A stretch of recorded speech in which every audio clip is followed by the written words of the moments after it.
हाय coders, कैसे हैं आप सभी लोग। Welcome to my channel help a coder. आप भी हेल्प करें, मैं भी हेल्प करूं, हम सब एक दूसरे की हेल्प करें।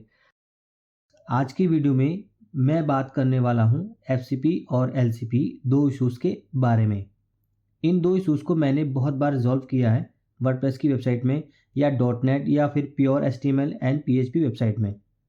एफसीपी और एलसीपी व्यू पोर्ट के दो मेजर फैक्टर हैं जिससे एक वेबसाइट के रैंक होने के चांसेस बहुत बढ़ जाते हैं। अब थोड़ा सा हम डिस्क्रिप्शन में बता देता हूँ। पहला, FCP first contentful paint means browser कितना टाइम ले रहा है वेबसाइट को रेंडर करने में, मतलब उसका हेडर पार्ट और स्लाइडर पार्ट को डिस्प्ले करने में, क्योंकि बाकी का पार्ट स्क्रॉल करने पे डिस्प्ले होता है। दूसरा, एलसीपी मीन्स लार्जेस्ट कंटेंटफुल पेंट। इसका मतलब है कि जब ब्राउज़र वेबसाइट को रेंडर कर रहा है तो उस टाइम कौन से ऐसे एलिमेंट हैं या फिर कौन से ऐसे स्क्रिप्ट यूआरएल्स हैं जो वेबसाइट की लोडिंग को डिले कर रहे होते हैं एंड वेबसाइट का लोड भी बढ़ा देते हैं।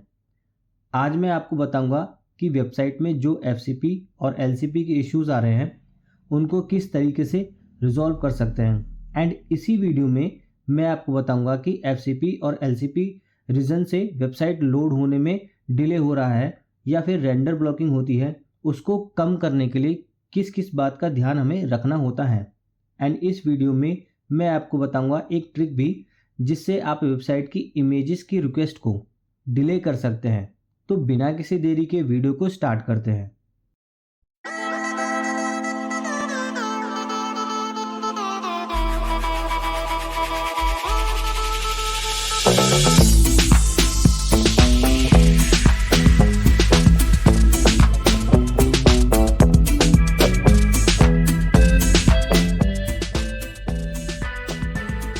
तो आप यहाँ देख सकते हैं कि मैंने अपनी वेबसाइट को एनालाइज किया है and Google page inside FCP और एलसीपी इश्यूज़ को दिखा रहा है। तो मैं इन इश्यूज़ को रिमूव करूँगा। जब हम लोग अपनी या किसी क्लाइंट की वेबसाइट की परफॉर्मेंस को इम्प्रूव करते हैं तो कुछ फैक्टर्स ऐसे होते हैं जो वेबसाइट की स्पीड परफॉर्मेंस पर बहुत ज़्यादा इम्पैक्ट करते हैं। तो ठीक है, अब इन फैक्टर्स को भी हम थोड़ा सा जान लेते हैं।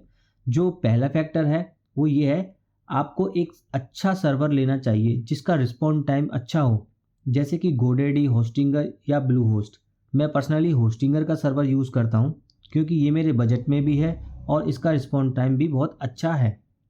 तो अगर आप होस्टिंगर के साथ जाना चाहते हैं तो डिस्क्रिप्शन में दिए लिंक पर क्लिक करके परचेज कर सकते हैं ताकि मेरी भी थोड़ी हेल्प हो जाए। जो दूसरा फैक्टर है, अगर आपकी वेबसाइट पर 200 KB से ज़्यादा की इमेजेस अपलोडेड हैं सो उनको प्लीज़ कंप्रेस करके अपलोड कर दें। मेरी रिकमेंडेशन वेबसाइट पर 100 KB से कम इमेजेस हों। जो थर्ड फैक्टर है, इमेज टैग के साथ हमें width and height attribute use करना चाहिए अगर पॉसिबल हो सके तो। इसके बारे में भी एक ट्रिक है, वो भी मैं आने वाले वीडियोस में बताऊंगा। फोर्थ फैक्टर है, ऑलवेज हमें मतलब SVG and WebP images use करनी चाहिए वेबसाइट पर। अब PNG, GIF and JPG images को कैसे कन्वर्ट करना है वेबपी फॉर्मेट में, वो भी बहुत जल्दी मैंने इसके बारे में ऑलरेडी वीडियो बना दिया है, आप मेरे यूट्यूब चैनल पर देख सकते हैं। फिफ्थ फैक्टर है, कोशिश करें कि जहां आप इमेजेस यूज़ कर रहे हैं तो उस जो एलिमेंट ब्लॉक है, जिस एलिमेंट ब्लॉक में आप इमेज को यूज़ कर रहे हैं उसी ब्लॉक के अकॉर्डिंग ही इमेज की विड्थ और हाइट का जो रेशो है वही रखें। सिक्स फैक्टर है, सीडीएन। हमें पॉसिबल हो तो एक सीडीएन भी यूज़ करना चाहिए सीएसएन एंड जीएस के लिए। तो मैं रिकमेंड करूँगा कि आप क्लाउडफ्लेयर से अपना जो सीडीएन यूज़ करें। अभी यहाँ मेरा स्कोर 61 दिखा रहा है, तो नीचे थोड़ा सा देख लेते हैं। एलसीबी का एरर 5.6 सेकेंड दिखा रहा है जो लोड है। यहाँ पे मेरी एक इमेज का जो यूआरएल है वो कह रहा है कि मेरी वेबसाइट के अंदर इमेज से एलसीबी का जो एरर आ रहा है। सो मैंने इसी वीडियो में फैक्टर्स की बात की है, सो वो इस फैक्टर्स मैंने यहाँ अप्लाई कर दिए हैं। मैंने इसी सेम इमेज को कंप्रेस कर दिया है और वेबपी फॉर्मेट में भी इस इमेज को कन्वर्ट करके अपलोड कर दिया वेबसाइट पे। और मैंने क्या किया है कि इसी इमेज को उसी एलिमेंट ब्लॉक के अकॉर्डिंग ही इसका साइज़ रखा है। सो मैं एक बार आपको दिखा देता हूँ। सो यहाँ पे ये मेरी इमेज है जो कि मुझे यहाँ पे शो कर रहा है एलसीपी एरर के अंदर। सो मैंने इसी इमेज को ही कंप्रेस किया है, कन्वर्ट किया है। उसके बाद मैंने इसका जो डायमेंशन है वो एचटीएमएल ब्लॉक के अकॉर्डिंग ही रख दिया है।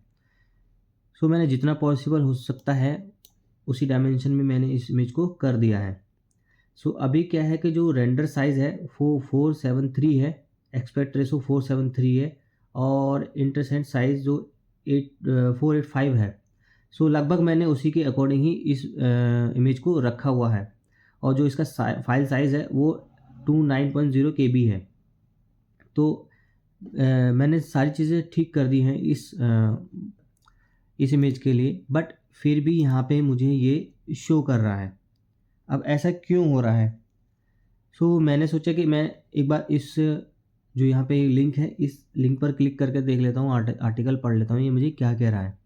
सो मैंने इस लिंक पे क्लिक करने के बाद मैंने इस आर्टिकल को पढ़ना स्टार्ट किया। सो यहाँ पे ऊपर जो भी है दिखा रहा है कि एलसीपी एरर क्या है और किस तरीके ये मेजर करता है हमारी वेबसाइट को, क्या स्कोर देता है, ग्रीन, ऑरेंज, रेड। तो ये सब कुछ यहाँ पे डाला हुआ है। सो उसके बाद यहाँ पे कह रहा है कि how to improve your LCP score. So if the LCP is an image, अगर इमेज है, the timing can be broken down into 4 phases, knowing which phases take the longest can help you optimize your LCP. Lighthouse will display the LCP element along with the face breakdown in the largest contentful paint element diagnostic. तो सोचा मैंने यहाँ पे click कर देता हूँ एक बार और पढ़ के देख लेता हूँ। तो यहाँ पे ऑप्टिमाइज लार्जेस्ट कंटेंटफुल पेंट का एक आर्टिकल मुझे यहाँ पे मिला, तो मैंने सारा इसको पढ़ा। तो अगर आप रीड करना चाहें तो आप रीड कर सकते हैं। तो मैंने अभी वीडियो ज़्यादा लंबा ना हो, मैं डायरेक्टली उसी पॉइंट पर आ जाता हूँ जहाँ पे मुझे इस बात का सलूशन मिल गया कि मुझे बार बार मैंने सब कुछ ठीक कर दिया है और बार बार मुझे एलसीपी का एरर फेस करने को मिल रहा है। अब यहाँ पे मुझे बता रहा है कि while other request on the page can affect LCP, this two request specify the times when the LCP resource begins ends reveal whether or not your page is optimize for LCP. So हमें identify करना है किस तरीके से। तो to identify the LCP resource you can use developer tools. तो हमें identify करना है कि हमारा जो एलसीपी एरर है, तो हम एक टूल है क्रोम में देव टूल। सो इस टूल की हेल्प से हम उसको आइडेंटिफाई कर सकते हैं कि भाई वहाँ किस जगह ज़्यादा डिले हो रहा है। सो मैंने सेम चीज़ की। सो यहाँ पे मैं अपनी वेबसाइट पे आया, तो मैंने यहाँ पे राइट क्लिक किया, तो मैं देव टूल में गया। अब देव टूल में मुझे यहाँ परफॉर्मेंस इनसाइट ये नई चीज़ दिखा रहा है, नई साइट, नया जो भी है ऑप्शन। सो इस ऑप्शन पे मैंने क्लिक किया। सो अगर आपकी विंडो पे ये ऑप्शन, आपके ब्राउज़र में ये ऑप्शन नहीं आ रहा है, तो आप अपना ब्राउज़र प्लीज़ अपडेट कर दीजिए ताकि आपको ये ऑप्शन देखने को मिल जाए। सो मैंने क्या किया कि मैंने अब इस जो ऑप्शन है इस टूल से मैंने अपनी वेबसाइट को चेक करना है, टेस्ट करना है कि भाई अभी भी इस पे एलसीपी का एरर आ रहा है और क्यों आ रहा है, कहाँ डिले हो रहा है। तो उस चीज़ को मैं देख लेता हूँ।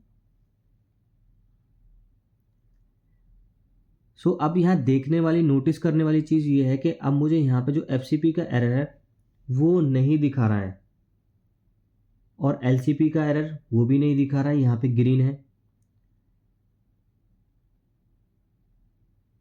अब एफसीपी फर्स्ट कंटेंटफुल पेंट जो मेरा है वो 0.4 सेकेंड यहाँ पे दिखा रहा है, बहुत अच्छा है। एलसीपी का जो है 0.41 सेकेंड दिखा रहा है।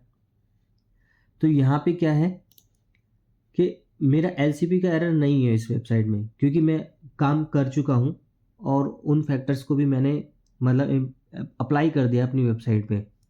सो यहाँ पे मुझे नहीं दिखा रहा है और मेरी वेबसाइट की लोडिंग स्पीड भी काफ़ी अच्छी है। तो अब यहाँ पे पेज इनसाइट पे क्या है कि मुझे जो एलसीपी का एरर है वो मुझे यहाँ पे दिखा रहा है, बट अगर मैं यहाँ पे देखूँ, अगर मैं यहाँ चीज़ देखूँ तो ये मुझे एलसीपी का एरर नहीं दिखा रहा है। तो आई होप कि आप इस चीज़ को अंडरस्टैंड कर चुके हैं कि भाई हमेशा जो टूल है वो 100% एक्यूरेसी नहीं दिखा सकता है।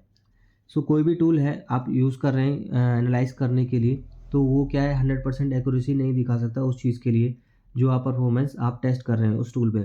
तो अब यहाँ पे मैंने यहाँ पे परफॉर्मेंस टेस्ट की, तो यहाँ पे मुझे एफसीपी और एलसीपी दोनों ही ठीक दिखा दिया है। तो मुझे अपने ऊपर पूरा 100% ट्रस्ट है कि मैंने जो भी काम किया है इस पे सही किया है। अब थोड़ा स्क्रॉल करने पे देखिए मेरा जो लोड टाइम है पूरी वेबसाइट का, जो 0.51 सेकेंड दिखा है, मतलब 1 मिनट से भी कम टाइम में वो किसी भी डिवाइस पे लोड हो जाती है। तो आई होप कि आप ये चीज़ें समझ चुके हैं कि हम बार बार एक ही टूल पे अगर हम टेस्ट करते रहेंगे और वो बार बार हमें एक ही जो एरर है उसको शो करता रहेगा, तो ये डेफिनेटली मैं कहता हूँ कि आप दूसरा टूल यूज़ कर लीजिए। तो मैंने आपको एक यहाँ पे एक नई चीज़ आपको बताई है। अगर आपको ये चीज़ बहुत पसंद आई है तो आप वीडियो को लाइक कीजिए। अगर आप कमेंट करते हैं कुछ चीज़ तो मैं डेफिनेटली उस पर एक वीडियो बना दूँगा।